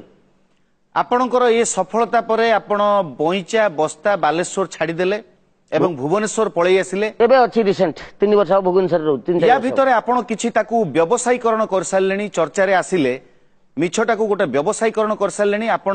ମିଛ କଣ? ମିଛ ମାନେ ମୋଷ୍ଟ ୱାଣ୍ଟେଡ୍ ଗୋଟେ ଫିଲ୍ମ ବାହାରିଲା ଅସ୍କାର ମୁଭିଜର, ଅନୁଭବ ହିରୋ। ଗୋଟେ କଥା ବୁଝୁ, ତୁ ଅନୁଭବ ଗୋଟେ ଏଡେ ବଡ ହିରୋ, ତୁ 6 ଫୁଟିଆ ଟୋକା, ତତେ ଦେଖିକି ଏଇଠି 200 ଖଣ୍ଡେ ଟୋକା ଅନୁଭବ ଭଳିଆ ହେଇଗଲେଣି। ଗୋଟେ ଗୀତ କଲା ମୋଷ୍ଟ ୱାଣ୍ଟେଡ୍ ଟୋକା ଅନୁଭବ, କଲର ଟେକି ଚାଲେ। ଆମେ ଷଣ୍ଢ ଛୁଆ, ଓଡିଆ ଛୁଆ, ଉତ୍କଳ ଷଣ୍ଢ, ଆମେ କଲର ଟେକିକି ଚାଲିବୁ, ଠିକ ଅଛି, କଥାଟା ମୁଁ ମନେ କରୁନି। ବିଡି ଛାଡି ସାଙ୍ଗ ଏବେ ସିଗାରେଟ ନଗା ଗାଇଲା। ଆଉ ତାମାନେ ଓଡିଆ ଲୋକଙ୍କୁ ତୁ କଣ କହିଲୁ? ଆଉ ବିଡି ଟାଣ ନାହିଁ, ଗାମୁଛା ପିନ୍ଧିବାର ଅଛି ଯଦି ବିଡି ଟାଣ, ଯଦି ପ୍ୟାଣ୍ଟ ସାର୍ଟ ପିନ୍ଧୁଛ ସିଗାରେଟ ଟାଣ। ତୁ ଗୋଟେ ଏଡେ ବଡ ହିରୋଟେ ଏଇ କଥାଟା କହିଦେବୁ, ଆପଣ ସାଙ୍ଗେ ସାଙ୍ଗେ କେସ୍ କରିଦେବେ। କେସ୍ କରିବା ଦ୍ୱାରା କଣ କିଛି ଲାଭ ହେଲା? ସେ ଗୀତ ତ ରହିଲେ ତାଙ୍କର। ପ୍ରଡ୍ୟୁସର ଆସିଲେ, ମତେ ତାଙ୍କ ପ୍ରଡ୍ୟୁସର କହିଲେ, ପ୍ରଭାସ ଚନ୍ଦ୍ର ରାଉତ କହିଲେ, ତମେ ଓଡିଶାରେ ରହୁଛ, ମୁଁ ଅଛି, ଖାଲି ଓଡିଆ ସଂସ୍କୃତିକି ଟେକି ଧରିଛ, ଏଇଠି ଲୋକ ବିଡି ସିଗାରେଟ କହିଦେଲେ ଆମେ ସେନ୍ସର ବୋର୍ଡ କାଳେ ତାଙ୍କୁ ସାର୍ଟିଫିକେଟ ଦେଇଛି, ସେଥିପାଇଁ ଆମେ କିଛି କହିପାରିବୁ ନାହିଁ। ମୁଁ କହିଲି ତାହେଲେ ତମେ କହିବ ଏଇଠି ସିଗାରେଟ ଟାଣିବ, ବିଡି ଟାଣିବା? କହିଲେ କାହିଁ ଗହଳିଟା କରୁଛ ଏଇଠି? ଏଇଠି ଯୋଉ ହିନ୍ଦୀ ଗୀତ ଗୋଟେ ଆସିଥିଲା, କଣ ସେ ଯୋଉ ଏ ବିଡି ଜଲେଇଲେ ମୋର ପିଆ ଏମିତି କଣ ଗୀତ ବାହାରିଥିଲା, କହିଲେ ସେତେବେଳେ କେସ୍ କଲନି, ସେତେବେଳେ କଣ ବୁଝୁ? ମୁଁ କହିଲି ମୁଁ ହିନ୍ଦୀ ବୁଝେ ନାହିଁ, ମାନେ ହିନ୍ଦୀ ବୁଝେ ନାହିଁ ବୋଲି ହିନ୍ଦୀ ବାଲା ତମକୁ ସୋଧି ଦେଇକି ପଳେଇବେ, ଓଡିଆ ବାଲାଙ୍କ ବେଳକୁ ତମେ ବିଡି ସିଗାରେଟ କହିବ, ସୋଦାସୋଦି କଲେ ମୁଁ ଉଇଡ୍ର କରିନେଲି କେସ୍। କିନ୍ତୁ ସେତେବେଳକୁ 9ଟା ଚ୍ୟାନେଲରେ ମୁଁ ଇଣ୍ଟରଭ୍ୟୁ। ଆହୁରି ଚର୍ଚ୍ଚାରେ ଆସିବା ପାଇଁ ବୁଝନ୍ତୁ, ଏଇଠି ଆପଣ ରିସେଣ୍ଟଲି ଜଣେ ଅଭିନେତାଙ୍କର କୁଶପୁତ୍ତଳିକା ଦାହ କରିଦେଲେ, ତାଙ୍କ ନାଁରେ ଗୋଟେ କେସ୍ କରିଦେଲେ। ଏବେ ଗୋଟେ ଫିଲ୍ମ ରିଲିଜ ହେଇଛି ରଙ୍ଗିଲା ଟୁକା, ସେ ଫିଲ୍ମରେ କହିଛନ୍ତି ଢେଙ୍କାନାଳ ନିଜ ପଛ ନିଜ ସମ୍ଭାଳ। କିରେ ଢେଙ୍କାନାଳ ତମ ବାପ ସମ୍ପତ୍ତି? ନାଇଁ ସିଏ ତାଙ୍କର କଣ କଲେ ନ କଲେ ସେ ବାବଦରେ ଆପଣ ଚିନ୍ତା କରିବାକୁ କିଏ? ଆପଣଙ୍କୁ କଣ କିଏ ବାଧ୍ୟ କରିଛି? ଆପଣ ତାଙ୍କ ମୂର୍ତ୍ତି ଆଣି ପୋଡିଦେଲେ, ତାଙ୍କ ନାଁରେ କେସ୍ କରିଦେଲେ, କଣ ଦରକାର? କିଛି ଯଦି ଅଛି, ସେମିତି କିଛି ଲେଖା ଅଛି, କଥା ଅଛି। ସେ ଫିଲ୍ମର ହିରୋ କହିଲା ଢେଙ୍କାନାଳ ନିଜ ପଛ ନିଜେ ସମ୍ଭାଳ। ଢେଙ୍କାନାଳ କାହିଁ କହିବୁ ତୁ? ଆଉ କଣ ବେଶୀ କାଳୁଆ? ଆଉ କଣ କହିଥାନ୍ତା? ତୁ ଆଉ କଣ କହିଲି? ଢେଙ୍କାନାଳ କାହିଁ କହିବୁ?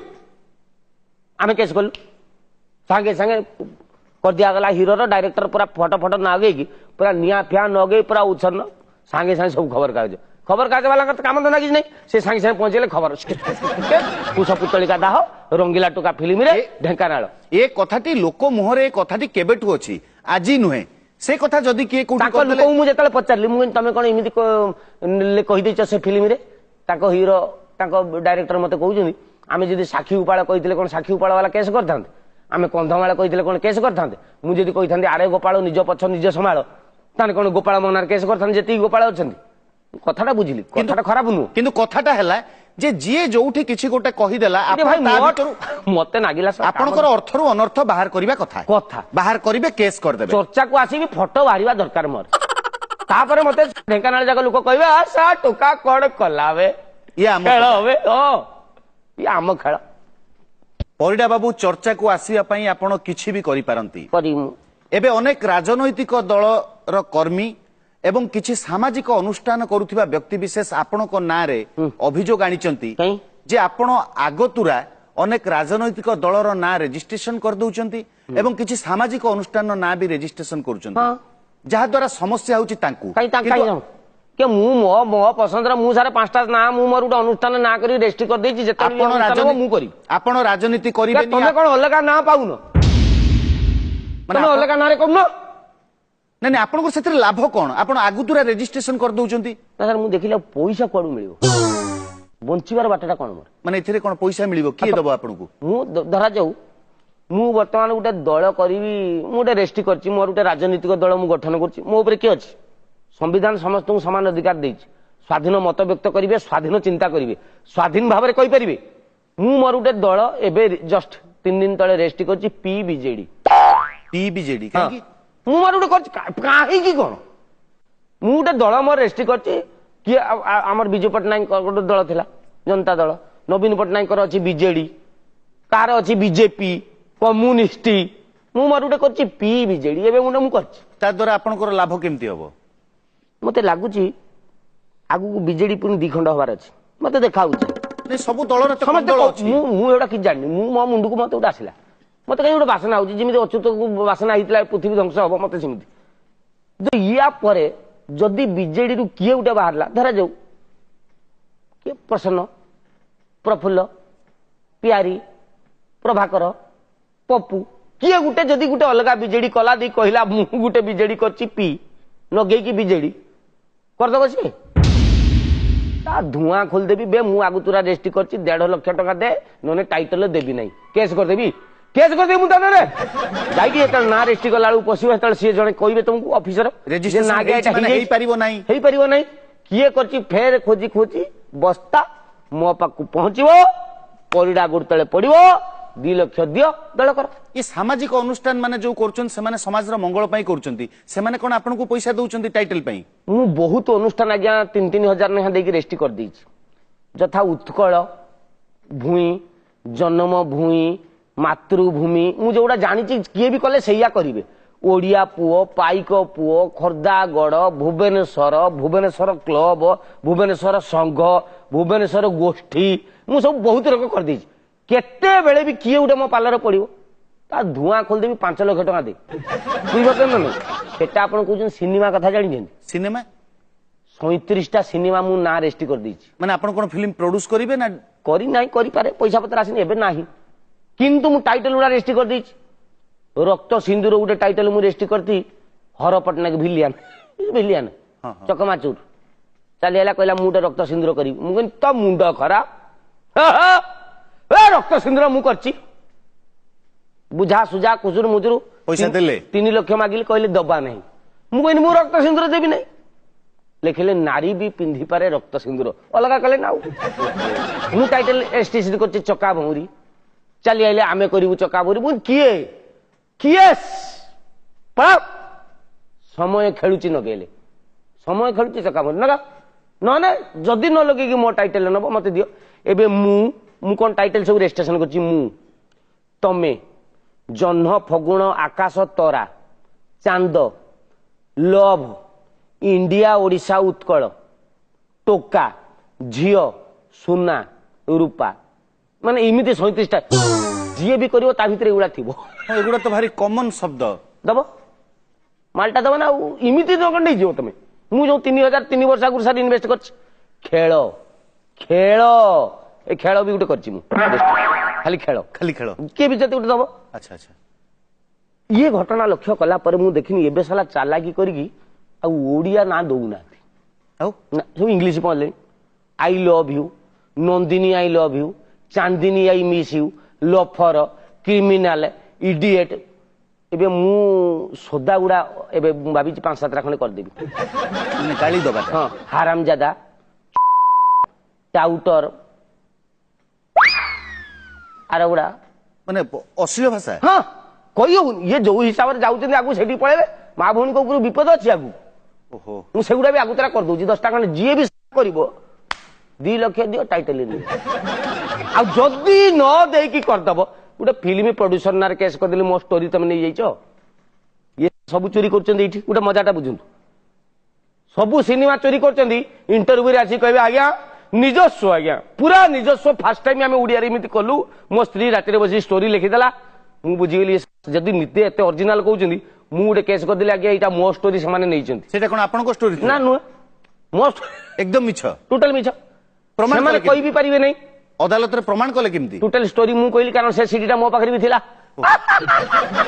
କଥାଟା ବୁଝନ୍ତୁ ମୁଁ ପଚାରିଦେଲି ସିଏ ରାଇଟ୍ସ ଆଣିଛନ୍ତି କି ଆଚ୍ଛା ସେପଟୁ ରାଇଟ୍ସ ନ ଆଣିଲେ ସିନା ରାଇଟ୍ସ ଆଣିଥିଲେ ଛାତି ଫୁଲେଇ କହିବେ ସିଏ ବି ଆଣିନାହାନ୍ତି 2 ଲକ୍ଷ ଟଙ୍କା ଦିଅ ହାଇକୋର୍ଟରେ କେସ୍ କରିବି ଢଣ ଢଣ ଗଣିଦେଲେ ମାନେ ଚୁପିକି ନେଇକି 2 ଲକ୍ଷ ଦେଇଦେଲେ କହିଲେ ପାଟି କରିନି କଲେ ଖେଳ ଖେଳ ଜାତୀୟ କିଛି ନିଷ୍ପତ୍ତି ଉପରେ ଯାହା ବର୍ଷ ବର୍ଷ ଧରି କାୟମ ରହିଛି ତା ଉପରେ ଆପଣ ଆଞ୍ଚ ଆଣିଛନ୍ତି କେସ୍ କରିଛନ୍ତି ଯୋଉଥିପାଇଁ ସମସ୍ତେ ହସୁଛନ୍ତି କୋଉଟା କହିଲେ ଯେ ଏଭଳି କେସ୍ କଲେ କିଏ ସେ ମୂର୍ଖ କୋଉଟା କହିଲେ ଆପଣ କହୁଛନ୍ତି ଯେ ଜାତୀୟ ଖେଳ ହକି ନ ହେଇ ପୁଚି ହଉ ହଁ ଚର୍ଚ୍ଚାକୁ ଆସିବା ପାଇଁ ନା ବାସ୍ କିନ୍ତୁ ତାର କିଛି ଲଜିକ୍ ଅଛି କଣ ତାର ଯୁକ୍ତି କିଛି ଅଛି ଆପଣଙ୍କ ପାଖରେ?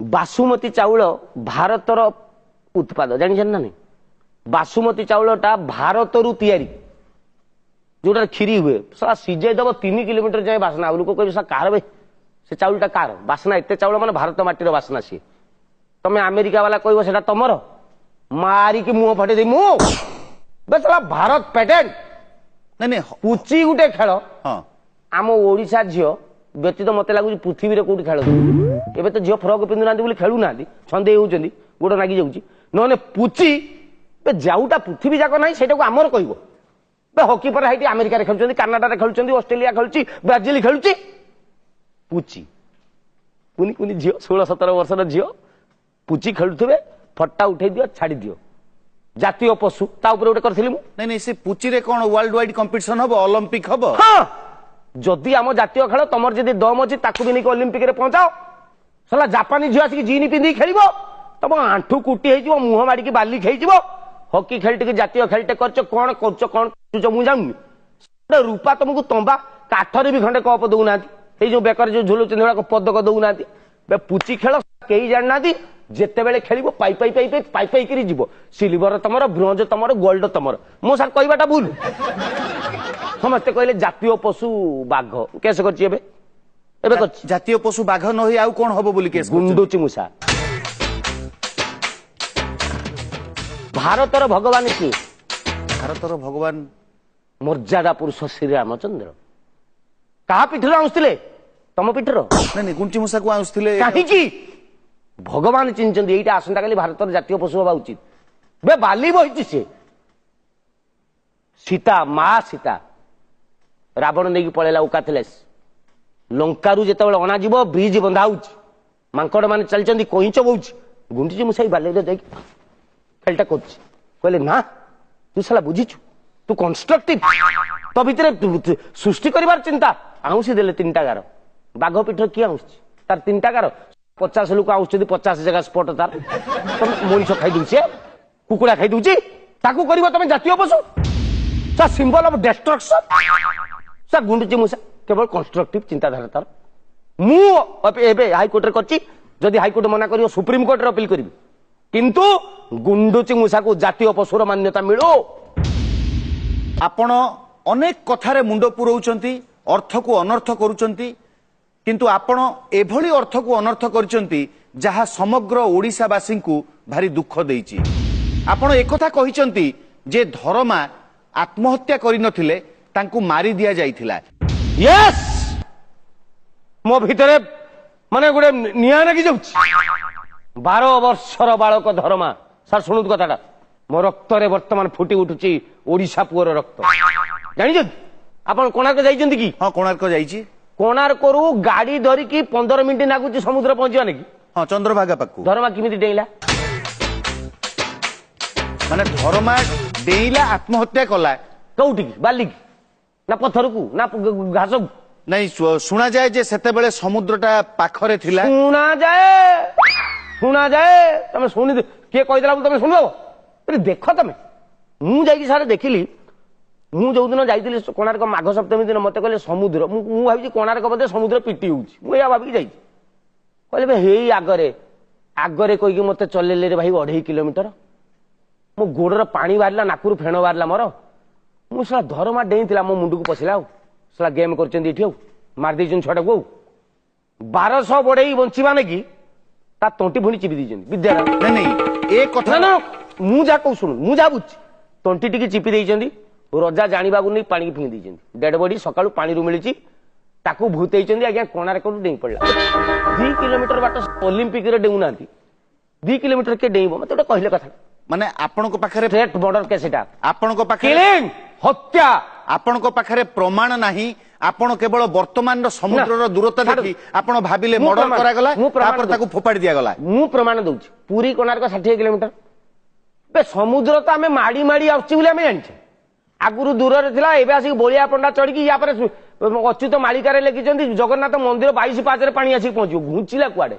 ତାମାନେ ଆପଣ ମାନେ କଣ? କହୁଛନ୍ତି ତାମାନେ ଆପଣ କହୁଛନ୍ତି ପୁରୀ ପାଖକୁ ଆସୁଛି, କୋଣାର୍କ ପାଖରୁ ଘୁଞ୍ଚୁଛି? ନାଇଁ ନାଇଁ, ଏ କଥାରେ ଆପଣ ଏ ଯୁକ୍ତି କରୁଛନ୍ତି ଯେ କେସ୍ ଧର୍ମପଦ ମର୍ଡର୍ଡ, ମରିସ୍ କିଲ୍ଡ ବାଇ 1200 ବଢେଇ।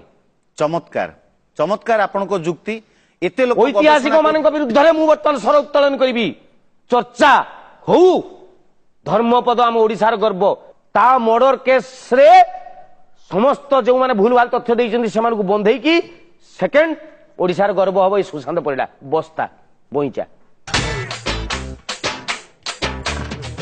ସୁଶାନ୍ତ ବାବୁ, ଆଉ ଆପଣଙ୍କୁ ମୁଁ ଜେରା କରିବିନି, କେବଳ ଏତିକି ପଚାରିବି ଯେ ଆଗାମୀ ଚର୍ଚ୍ଚାକୁ ଆସିବା ପାଇଁ ଆପଣ କାହାକୁ ଧରିଛନ୍ତି? ଏବେ ମୁଁ ରିସେଣ୍ଟ ଭାବିଲି ରାଜେଶ ଖାନ୍ନା। ରାଜେଶ ଖାନ୍ନା ତ ମରିଗଲେଣି, ତାଙ୍କୁ ନେଇକି କଣ? ମରିଗଲେ ମାନେ ରାଜେଶ ଖାନ୍ନା ଏକ୍ସପାୟାର୍ଡ କରିଗଲେ। ମାରିଦିଆଯାଇଛି। କଥାଟା ବୁଝନ୍ତୁ। ରାଜେଶ ଖାନ୍ନା ସେ ଗୋଟେ ଏମିତିକା କଳାକାର, ମାନେ ସେ ମୁଁ ଯଦି ଶୋଇକି ମୋ ବେକ ଉପରେ ସେ ଚଢିଯିବେ, ତାଙ୍କୁ ଭଲ ପାଉଥିବା ଲୋକଗୁଡା ମୋ ବେକ ଉପରେ ଚଢିଗଲେ ମୁଁ ତାଙ୍କୁ ପାଦ ଦୋଳିକି ମୁଁ ଚାହିଁକି ବସିଛି। ଏଡେ ବଡ ଆର୍ଟିଷ୍ଟ, ତମେ ମାରିଦବ ତାକୁ? ନାଇଁ, ବମ୍ବେରେ ହଜାର ହଜାର ଟିଭି ଚ୍ୟାନେଲ ଅଛି, ସେମାନେ ୟାର ସୁରାଗ ପାଇଲେନି। ଜଣେଇଲେନି। ଆପଣ ଭୁବନେଶ୍ୱରରେ ବଇଁଚିରେ ବସି ମୁଁ ପରା ବିଧିବଦ୍ଧ ପ୍ରମାଣ ରଖିଛି, କେସ୍ କରିବି ଏବେ। ରାଜେଶ ଖାନ୍ନାଙ୍କ ମର୍ଡର ହେଇଛି, ତାଙ୍କୁ ପ୍ରମାଣ କରାଯାଉ। ଆପଣ ଜାଣିଛନ୍ତି ମର୍ଡର ହେଇଛି? ମତେ ଲାଗୁଛି କିଏ ମାରିଛି ବୋଲି ସନ୍ଦେହ କରୁଛନ୍ତି? କିଏ ମୁଁ କହିପାରୁନି। କାହା ଉପରେ ଡାଉଟ? ଅମିତାଭ ବଚ୍ଚନ ସିଏ ସମାନ ବୟସର, ଗୋଟେ କଥାଟା ବୁଝନ୍ତୁ। ହଁ, ସେ ସମସାମୟିକ ଆର୍ଟିଷ୍ଟ। ଅମିତାଭ ବଚ୍ଚନ ବଞ୍ଚି ସେ କିନ୍ତୁ ମରିଗଲା। ମାନେ ଆପଣ କଣ ଆଙ୍ଗୁଳି ଉଠଉଛନ୍ତି ବିଗ ବିଙ୍କ ଉପରକୁ? ନା ନା ନା, ଆଉ ମୁଁ କହୁନି ସେ କଥା। କିନ୍ତୁ Doubt? କଣ ଗୋଟେ ଖେଳ ଅଛି। ଅମିତାଭ ବଚ୍ଚନ ବିରି ଫୁଲିଲା ଭଳିଆ ଦେଖାଉଛନ୍ତି 70 ବର୍ଷ ବୟସରେ, ଚିକ୍ ଚିକ୍ କରୁଛନ୍ତି। ଇଏ କାହିଁକି କାରବାଇଟି ଦିଆ କଦଳୀ ଭଳିଆ ଦେଖାଗଲେ ଲାଷ୍ଟକୁ? ନାଇଁ ନାଇଁ, ଏ କଥାଟା ବହୁତ ତାଙ୍କ ଖାଇବାରେ ବିଷ ମିଶା ହେଇଛି ମତେ ଲାଗୁଛି। ଖାଇବାରେ ବିଷ ମିଶିବାର ପ୍ରମାଣ କଣ? ଶୁଖିଗଲେ କେମିତି, ଝଡିଗଲେ କେମିତି? ବୟସ ହେଇଗଲା, ରୋଗ ଥିଲା ତାଙ୍କ ବୋଧେ। ସ୍ତ୍ରୀ ଅମିତାଭ ବଚ୍ଚନ ସ୍ତ୍ରୀ ତାଙ୍କ ପାଖରେ ଅଛି, ଆଙ୍କ ସ୍ତ୍ରୀଙ୍କୁ ଛାଡି କେହି ପଳେଇଲା? ଗୋଟେ କଥା ଗୁଡା ବୁଝୁନି ମତେ, ବହୁତ କ୍ଲମଜି। এটা ବହୁତ ମାନେ ସିଆଇଡି ଫେଡି ଲାଗିବା ଦରକାର। କିନ୍ତୁ ଫାଇନାଲ ରାଜେଶ ଖାନ୍ନା କିଲ୍ଡ, ହତ୍ୟା କରାଇ ତାଙ୍କୁ। ଏଇଟା ମୁଁ ଏବେ କେସ୍ କରିବି, ହାଇକୋର୍ଟରେ ଆପ୍ଲାଏ କରିଛି। ମାନେ ଚର୍ଚ୍ଚା ପାଇବା ପାଇଁ ଜଣକ ମୃତ୍ୟୁକୁ ନେଇକି ବି ଆପଣ କେସ୍ କରିଦେଇ କଣ ପାରନ୍ତି। ହବ କହିଲେ? ରାଜେଶ ଖାନ୍ନା ମର୍ଡର ହେଇଛି ବୋଲି ଯଦି କହିଦେବି, କୋଉ ରେଞ୍ଜର ମୁଁ ଚର୍ଚ୍ଚା ଆସିବି ଜାଣିଛନ୍ତି? ଟୋଟାଲି ଇଣ୍ଡିଆ ୱାର୍ଲଡର ଯେତିକି ବୋଧେ କ୍ୟାମେରା ଅଛି ମତେ ଲାଗୁଛି ଟୋଟାଲି ମୁଁ ଜାଗା ଦେଇପାରିବିନି। ମୁଁ ବର୍ତ୍ତମାନ ମୋ ବାଡ଼ ଫାଡ଼ ସାଇଡରେ ସବୁ କ୍ୟାମେରା ବାଲାଙ୍କୁ କହି ବସ, ମାନେ ସ୍କୋୟାର ସେଣ୍ଟିମିଟର ଗୋଟେ ଗୋଟେ କ୍ୟାମେରା, ଛୋଟ କ୍ୟାମେରା ଆଣ, ନହେଲେ ଧରିବନି। ଗୋଟେ ସାଇଡରେ ରାଜେଶ ଖାନ୍ନା ଫଟୋ ଥିବ, ଗୋଟେ ସାଇଡରେ ମୁଁ ଥିବି, ମଝିରେ ଇଣ୍ଡିଆ ମାনଚିତ୍ରଟା ଥିବ, ବସ୍ତା ବଇଁଚାର ସୁଶାନ୍ତ ପରିଡା। କଣ ହବ ବୁଝିପାରୁଛନ୍ତି? ଏପଟେ ଲୋକ କହିବେ ରାଜେଶ ଖାନ୍ନା ସମାନ, ସେପଟେ ଦେଖିବେ ତା ପାଖରେ ଅଛି ମାନେ ତା ଭଳିଆ ହେଇଥିବ, ତାକୁ ହିଁ ନମସ୍କାର ମାରିବି ମତେ। ଏଇଟା ମୋର ନେକ୍ସଟ ଟାର୍ଗେଟ। ଏ କଥା ଶୁଣି ସାରିଲା ପରେ ମୁଁ କେବଳ ଏତିକି କହିପାରିବି ଯେ କେବେ କେବେ ବିଭ୍ରାନ୍ତିକର ଖବର ଦେବା ପାଇଁ ଗଣମାଧ୍ୟମକୁ ଦାୟୀ କରାଯାଉଛି, କିନ୍ତୁ ବିଭ୍ରାନ୍ତିକର ଖବର ଦେବା ପାଇଁ ଯଦି କେହି ଗଣମାଧ୍ୟମ ଚେଷ୍ଟା କରନ୍ତି, ଆପଣଙ୍କୁ ଏକୁଟିଆ ନେଇଗଲେ ଯଥେଷ୍ଟ। ଟୋଟାଲ ଇଣ୍ଡିଆ ଘାଣ୍ଟି ଦେବି ମୁଁ ଭାରତକୁ ବିଭ୍ରାନ୍ତ କରିଦେବେ। ଚର୍ଚ୍ଚାକୁ ଆସିବା ପାଇଁ। ମାନ୍ୟବର ବିଚାରପତିଙ୍କ ପାଖରେ ଆଉ କିଛି ମୁଁ ଉପସ୍ଥାପନ କରିବାକୁ ଚାହୁଁନି, କାରଣ ଏଇ ଶେଷ କଥା ଦୁଇଟି ଶୁଣି ସାରିଲା ପରେ ଧରମାକୁ ମାରି ତଣ୍ଟି ଚିପି ହତ୍ୟା କରି ସମୁଦ୍ରରେ ଫିଙ୍ଗି ଦିଆଯାଇଛି ମହୋଦଧିରେ, ଏବଂ ରାଜେଶ ଖାନ୍ନାଙ୍କ ମୃତ୍ୟୁଟା ମଧ୍ୟ ସ୍ୱାଭାବିକ ମୃତ୍ୟୁ ନୁହେଁ, ହତ୍ୟା। ତାଙ୍କୁ କେହି ହତ୍ୟା କରିଛି ଖାଦ୍ୟରେ ବିଷ ମିଶେଇ। ମତେ ଲାଗୁଛି ଏ କଥା ଶୁଣିଲା ପରେ ଆଉ ଆପଣଙ୍କୁ ଜେରା କରିବାର ପ୍ରଶ୍ନ ଉଠୁନି। ମୁଁ କେବଳ ଆଶା କରିବି ବିଚାରପତି ସବୁ କଥା ଶୁଣି ସାରିଲା ପରେ ଉଚିତ ବିଚାର ଶୁଣାଇବେ। ଅଭିଯୁକ୍ତ ସୁଶାନ୍ତ ପରିଡା, ଆଜ୍ଞା କୁହନ୍ତୁ। ଆପଣ ଚର୍ଚ୍ଚାକୁ ଆସିବା ପାଇଁ ବେଶ କିଛି ଦିନ ଧରି ମନଗଢା କଥା ଗୁଡ଼ିକ କହି ଲୋକଙ୍କୁ ଅଯଥା ବିଭ୍ରାନ୍ତ କରୁଛନ୍ତି। ନା ସାର୍ ମୋ ଯୁକ୍ତି ଅକାଟ୍ୟ, କାଟନ୍ତୁ ଦେଖିଆ। ଯଦି ଆପଣ ଗୁଣ୍ଡିଚି ମୂଷାରୁ କନଷ୍ଟ୍ରକ୍ଟିଭନେସ୍ ଅଛି ବୋଲିକିରି ଯୁକ୍ତି ବାଢିଛନ୍ତି, ଆଜ୍ଞା ଆପଣ ସେଇଭଳି ଗଠନମୂଳକ ଚିନ୍ତାଧାରା ନେଇ ସମାଜକୁ ସୁସ୍ଥ ପରମ୍ପରା ସୃଷ୍ଟି କରନ୍ତୁ। ପଇସା ରୋଜଗାର କରିବାର ବହୁତ ବାଟ ଅଛି, ଆପଣ ଗୋଟେ ଭଲ ବାଟ ବାଛନ୍ତୁ। ଆପଣଙ୍କର ଭାବନା ଆଉ ଚିନ୍ତାଧାରାକୁ ଲୋକଙ୍କ ଉପରେ ଲଦି ଦିଅନ୍ତୁ ନାହିଁ। ତେବେ ବେଶ କିଛି ଦିନ ଧରି ଆପଣ ଏଇଭଳି ରାତାରାତି ନିଜକୁ ଗୋଟେ ଚର୍ଚ୍ଚିତ ବ୍ୟକ୍ତିତ୍ୱ ସଜେଇବା ପାଇଁ ଯୋଉ ଚେଷ୍ଟା କରିଛନ୍ତି, ସେଥିପାଇଁ ଏ ଅଦାଲତ 5,000 ଟଙ୍କା ଆପଣଙ୍କୁ ଜୋରିମାନା କରୁଛି, ଯାହାକୁ 7 ଦିନ ଭିତରେ ଏଠାରେ ପଇଠ କରିବାକୁ ପଡିବ। ଆଉ ଆପଣଙ୍କୁ ଉପଦେଶ ଦଉଛି, ଆଉ ଲୋକଙ୍କୁ ବିଭ୍ରାନ୍ତ କରନ୍ତୁ ନାହିଁ, ଗୋଟେ ସୁସ୍ଥ ପରମ୍ପରା ସୃଷ୍ଟି କରନ୍ତୁ। କାରଣ ଆପଣ ଜଣେ ବହୁତ ଜ୍ଞାନୀ ଲୋକ ଭଳି ଜଣା ପଡୁଛନ୍ତି, ମୁଁ ସାର୍ ଜାଣିଛି, କିନ୍ତୁ ଅଜ୍ଞାନିକ ଭଳି କାମ କରୁଛନ୍ତି। କିନ୍ତୁ ଅଜ୍ଞାନିକ ଭଳି କାମ କରୁଛନ୍ତି।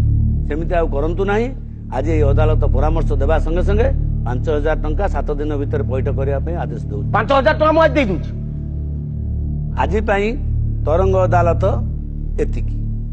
କିନ୍ତୁ 4 ଦିନ ଭିତରେ ଯଦି 50,000 ଟଙ୍କା ତମେ ନ ହଉଛ, ମୋ ନାଁ ବି ସୁଶାନ୍ତ ପରିଡ଼ା ନୁହଁ। ମାନେ ଏଇଠି ସ୍କୁଲ ଦିଦି ପିନ୍ଧିକି ଶାଢୀ ପିନ୍ଧିକି ତମେ ବସିଛନ୍ତି, ଗୋଲାପୀ ଦିଦି, ଏଗୁଡା ସ୍କୁଲ ମ୍ୟାଡାମ ପିନ୍ଧୁଛନ୍ତି, ତମେ କୋଉ ହିସାବରେ ପିନ୍ଧିଛ? ନାଇଁ କେସ୍ ହବ। ନାଇଁ ଆପଣ ଆପଣ କାହା ନାଁରେ କେସ୍ କରିବେ? ଏଇ ମ୍ୟାଡାମ ନାଁରେ କରି କଣ ସେ କଣ ଏଗୁଡା କରୁଛନ୍ତି? ଇପି ସ୍କୁଲ ଦିଦି ଶାଢୀ, ଅଣ୍ଡା ଚାଉଳ ମାରି ଖାଉଥିଲ, ଲାଷ୍ଟ ଦିଦିଙ୍କର ଶାଢୀ ବି ବାଟ ମାରଣା କରିକି ତମେ ପିନ୍ଧୁଛ।